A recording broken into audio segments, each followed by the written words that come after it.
రాష్ట్రంలోని ప్రభుత్వ ఉద్యోగులు పెన్షనర్లకు నగదు రహిత చికిత్సలు అందించేందుకు ఈహెచ్ఎస్ పథకం నేటి నుంచి అమల్లోకి రానుంది.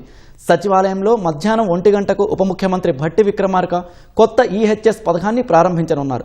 నూతన ఈహెచ్ఎస్ పోర్టల్ హెల్త్ కార్డుల పంపిణీని ప్రారంభిస్తారు. ఉద్యోగులు పింఛనర్లతో పాటు వారిపై ఆధారపడిన దాదాపు 13 లక్షల మందికి ఈ పథకం వల్ల ప్రయోజనం కలగనుంది. ఉద్యోగులు తమ మూల వేతనం నుంచి 1.5% చందాగా ఇస్తున్నారు. ఏటా ఉద్యోగులు పెన్షనర్ల చందా 528 కోట్లు కానుండగా ప్రభుత్వం మరో 528 కోట్లు ఇవ్వనుంది. ఉద్యోగుల మొబైల్ నెంబర్కు వచ్చే క్యూఆర్ కోడ్ ద్వారా హెల్త్ కార్డులు డౌన్లోడ్ చేసుకునేలా ఏర్పాట్లు చేశారు.